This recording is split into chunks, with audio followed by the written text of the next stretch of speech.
ที่อาจจะไม่ต้องรอก็คือเรื่องของกรณีพรรคก้าวไกลนะคะหลังจากที่กกตเนี่ยได้มีการยื่นคำร้องไปยังศาลรัฐธรรมนูญนะคะหลายคนก็มองว่าทุกวันพุธศาลรัฐธรรมนูญเนี่ยจะมีประเด็นในการประชุมกันแล้วก็ตั้งข้อสังเกตว่าต้องมารอดูว่าศาลรัฐธรรมนูญเนี่ยจะมีการรับคำร้องถึงประเด็นเรื่องของยุบพรรคก้าวไกลหรือไม่นะคะขณะเดียวกันท็อปนิวส์ของเราก็เลยลองเปิดขั้นตอนเพราะว่าบางคนก็มองว่าเมื่อยื่นไปแล้วศาลรับคำร้องไปแล้วเนี่ยจะต้องรอยาวนานแค่ไหนอย่างไรหรือว่ากระบวนการเป็นอย่างไรบ้างถ้าเกิดว่าไปดูกระบวนการตั้งแต่การพิจารณาว่าศาลรัฐธรรมนูญเนี่ยจะมีการรับหรือไม่รับคำร้องไปจนถึงการพิจารณาสิ้นสุดคดีมีกระบวนการอย่างไรขึ้นหนึ่งเมื่อคำร้องเนี่ยไปถึงสำนักงานศาลรัฐธรรมนูญก็จะมีการส่งคำร้องไปยังกลุ่มวิเคราะห์กฎหมายเขาก็จะมีการวิเคราะห์ก่อนทั้งเรื่องของเนื้อหาคำร้องเป็นอย่างไรข้อเท็จจริงเป็นอย่างไรข้อกฎหมายเป็นอย่างไรจนที่สุดแล้วก็จะมีความเห็นว่าสมควรจะรับคำร้องไว้ดำเนินการหรือไม่ปกติต้องทำให้แล้วเสร็จภายใน3 วันทำการหลังจากนั้นนะคะเมื่อสำนักงานศาลรัฐธรรมนูญทำความเห็นชอบเสร็จสิ้นรับหรือไม่รับก็จะมีการเสนอต่อประธานศาลรัฐธรรมนูญในการนำเสนอต่อที่ประชุมคณะตุลาการพิจารณาว่าสมควรจะรับคำร้องไว้ดำเนินการหรือไม่ซึ่งจะมีที่ประชุมเป็นประชุมคณะตุลาการชุดเล็กพิจารณาก่อนปกติแล้วเนี่ยก็จะมีการกระทำนะคะหรือแม้กระทั่งการพิจารณาเนี่ยภายใน7 วันหลังจากนั้นค่ะเมื่อศาลรัฐธรรมนูญรับคำร้องก็จะมีคำสั่งให้ตรวจคำร้องนะแล้วก็จะมีการแต่งตั้งตุลาการไม่น้อยกว่า3 คนพิจารณาภายใน2 วันซึ่งต้องมีการตรวจมีคำสั่งรับคำร้องไว้ภายใน5 วันในการพิจารณาส่วนการส่งสำเนาคำร้องให้ผู้ถูกร้องชี้แจงข้อกล่าวหาประเด็นนี้น่าสนใจเพราะว่าก่อนหน้านี้เนี่ยที่สสของพรรคก้าวไกลให้สัมภาษณ์ไปว่าถ้าศาลไม่ได้มีการไต่สวนหรือว่าไม่ได้มีการเรียกสสหรือพรรคก้าวไกลเนี่ยมาชี้แจงอันนี้ก็จะถือว่าเป็นการผิดเรื่องของข้อบังคับแต่นี่ศาลระบุชัดเจนนะคะว่าจะมีการส่งสำเนาคำร้องให้ผู้ถูกร้องเนี่ยชี้แจงแก้ข้อกล่าวหาแล้วหลังจากนั้นการชี้แจงแก้ข้อกล่าวหาเนี่ยให้ทำให้แล้วเสร็จภายใน15 วันนับตั้งแต่วันที่ได้รับคำสำเนาคำร้องถ้าผู้ถูกร้องไม่ยื่นคำชี้แจงแก้ข้อกล่าวหากลับมาภายใน15 วันจะถือว่าผู้ถูกร้องไม่ติดใจในการยื่นคำชี้แจงแก้ข้อกล่าวหาศาลจำเป็นต้องมีกระบวนการในการพิจารณาต่อไปเดี๋ยวต้องมาจับตาดูประเด็นข้อนี้แหละเพราะว่าถ้าเกิดว่าพรรคก้าวไกลไม่มีใครส่งมามันก็จะเป็นไปตามข้อกฎหมายที่เขามีการระบุเอาไว้แล้วหลังจากนั้นมาก็จะเข้าสู่การพิจารณาคดีซึ่งศาลรัฐธรรมนูญใช้ระบบไต่สวนในการแสวงหาข้อเท็จจริงในคดีก็จะมีการไปค้นหาข้อเท็จจริงว่าเป็นคุณหรือเป็นโทษแก่ฝ่ายใดฝ่ายหนึ่งมีการเรียกเอกสารหลักฐานที่เกี่ยวข้องจากบุคคลหรือบุคคลใดก็ตามมาให้ถ้อยคำรวมไปถึงหน่วยงานของรัฐพนักงานสอบสวนมาดำเนินการและหลังจากนั้นมาก็จะมีการแถลงปิดหรือว่าเปิดคดีซึ่งคู่กรณีฝ่ายใดฝ่ายหนึ่งหรือทั้ง2 ฝ่ายมีสิทธิ์ร้องขอให้มีการแถลงเปิดคดีหรือว่าปิดคดีของตนได้ตามระยะเวลาจนท้ายที่สุดแล้วก็จะมีการอ่านหรือว่าการเผยแพร่คำวินิจฉัยแต่ถ้าเกิดว่าศาลรัฐธรรมนูญไม่รับคำร้องอย่างเช่นคำร้องไม่เข้าหลักเกณฑ์ตามเงื่อนไขหรือว่าข้อกำหนด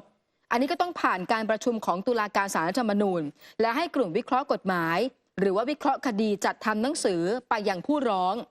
หลังจากนั้นจึงจะมีการจัดการลงนามให้กับทางด้านของผู้ร้องที่สุดแล้วกระบวนการนี้น่าจะไม่เกิน 40-60 วันแต่อย่างที่ชี้แจงไปนะคะเพราะว่าสสพรรคก้าวไกลพูดเองว่าไม่ได้มีการให้มาชี้แจงหรือว่าคนที่ถูกร้องเนี่ยไม่เคยได้มีการชี้แจงเรื่องของข้อกล่าวหาวันนี้ระบุชัดเจนแล้วว่าขั้นตอนมันเป็นไปตามนี้ถ้ามันไม่ใช่แบบนั้นนั่นหมายความว่าพรรคก้าวไกลเองสสพรรคก้าวไกลเองบิดเบือนข้อเท็จจริงครับนะฮะตามสัญญาเมื่อสักครู่ที่บอกว่าต้องไปดูความเคลื่อนไหวของฝ่ายค้านกันบ้างนะครับกรณีที่จะมีการอภิปรายรัฐบาลรวมถึงเนี่ยครับอภิปรายเกี่ยวกับงบประมาณนะครับในปี 2567 นั้นนะครับล่าสุดนั้นเนี่ยทางด้านคุณประกรณ์วุฒิอุดมพิพัฒน์สกุลสสบัญชีรายชื่อพรรคก้าวไกลแล้วก็เป็นประธานวิปฝ่ายค้านนะครับกล่าวถึงความพร้อมในการพิจารณาร่างพรบงบประมาณรายจ่ายประจำปี 2567 ที่จะมีขึ้นในวันพรุ่งนี้แล้วก็ไปจนถึงวันที่ 22 มีนาคมว่าพร้อมขนาดไหนไปฟังบางช่วงบางตอนจากทางด้านคุณประกรณ์วุฒิครับตอนนี้มีสสหลายคนนะครับที่ก็ได้เตรียมเนื้อหาในการอภิปรายในวาระ2ของพรบงบประมาณไว้นะครับคือถ้าลองย้อนกลับไปดูวิธีการทำงานของพรรคก้าวไกลในสมัยที่แล้วในวาระ2เนี่ย โดยเฉพาะคนที่เป็นกรรมาธิการงบประมาณนะครับเวลาที่เจอเขาเรียกว่ารายการบางรายการหรือโครงการบางโครงการที่เฉพาะเจาะจงไปเลยในแต่ละกระทรวงเนี่ยแล้วเขามองว่ามันควรจะมีการตัดลดมีความไม่เหมาะสมแต่ว่าอาจจะไม่สามารถตัดได้สำเร็จในกรรมาธิการเนี่ยก็จะนำความไม่เหมาะสมของโครงการเหล่านั้นความผิดปกติของโครงการหลักนะเหล่านั้นหรือว่าความไม่คุ้มค่าเนี่ยมาอภิปรายในวาระ2เพื่อขอให้สภาได้พิจารณาในการตัดลดงบประมาณคือเราก็จะวาระ2ก็ต่างจากวาระ1นะวาระ1ก็เป็นวาระรับหลักการก็เป็นภาพรวมกว้างๆแต่วาระ2เนี่ยเราก็จะพยายามเจาะเป็นรายกระทรวงแล้วก็รายโครงการจริงๆอย่างเช่นว่ากระทรวง A มีโครงการกไก่ที่ไม่เหมาะสมเราก็จะเจาะไปเฉพาะกระทรวงนั้นจริงๆไม่ใช่พูดภาพกว้างๆนะครับเพื่อที่จะได้มีความชัดเจนในการอภิปรายครับมีสสลงชื่อมาไว้เยอะพอสมควรครับแล้วก็น่าจะมีเพิ่มอีกผมว่าถ้าความไม่คุ้มค่านะมันค่อนข้างกระจัดกระจายนะครับว่าก็แต่ละก็ต้องพูดตามตรงว่าในทุกกระทรวงก็ต้องมีบ้างบางโครงการที่เรามองว่ามันอาจจะไม่คุ้มค่าหรือว่ามีความไม่เหมาะสมนะครับแต่ถ้าจะพูดถึงกระทรวงที่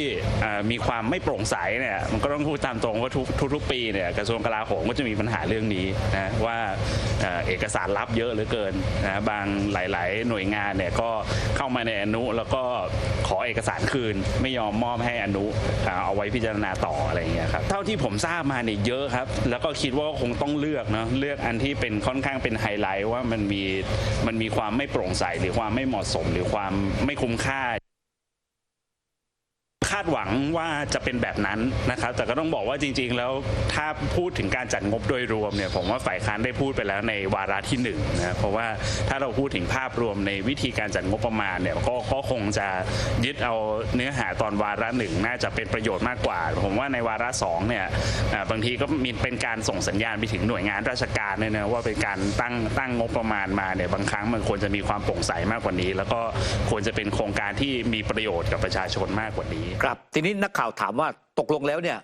สำหรับพรรคก้าวไกลเนี่ยดาวเด่นในสภาเนี่ยยังจะเป็นรังสิมันต์โรมกับวิโรจน์ลักษณะอดิศรไหม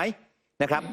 นายประกรณ์วุฒิบอกว่าครั้งนี้จะมีความแตกต่างรังสิมันต์โรมเนี่ยแทบจะไม่เคยอภิปรายงบประมาณวาระ2เพราะแต่ละคนมีการอภิปรายที่แตกต่างกันสำหรับสัดส่วนของพรรคก้าวไกลที่จะอภิปรายนั้นตอบยากนะฮะซึ่งผู้ที่จะอภิปรายมีข้อมูลค่อนข้างลึกคือกรรมาธิการที่ได้เห็นเอกสารและข้อมูลและถามว่าแล้วส่วนของพรรคประชาธิปัตย์ล่ะนายประกรณ์วุฒิบอกไม่รู้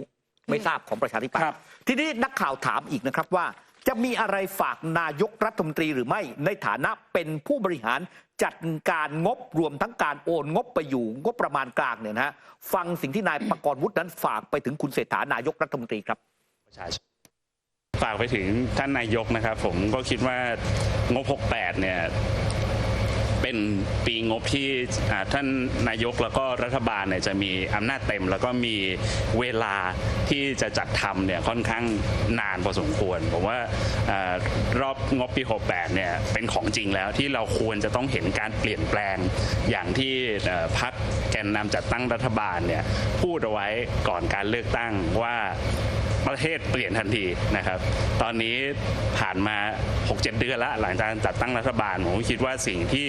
จะสะท้อนให้เห็นได้ดีที่สุดว่าประเทศเปลี่ยนจริงหรือไม่เนี่ยก็คือวิธีการใช้งบประมาณที่มาจากภาษีของพี่น้องประชาชนของรัฐบาลว่ามันจะเปลี่ยนจริงหรือไม่ครับแล้วก็คาดหวังให้เห็นการเปลี่ยนแปลงไปในทิศทางนี่ฮะคือฝากไปถึงงบปี68เลย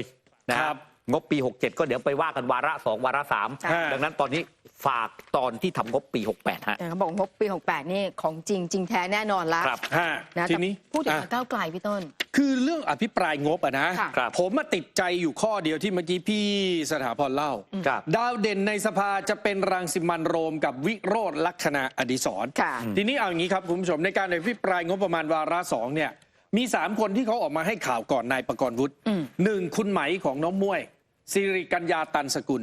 สิริกัญญาเนี่ยเขาจะอภิปรายเขาจะตั้งข้อสังเกตเรื่องของการใช้งบไปก่อนที่เราเอามาเล่านะบอกว่างบประมาณ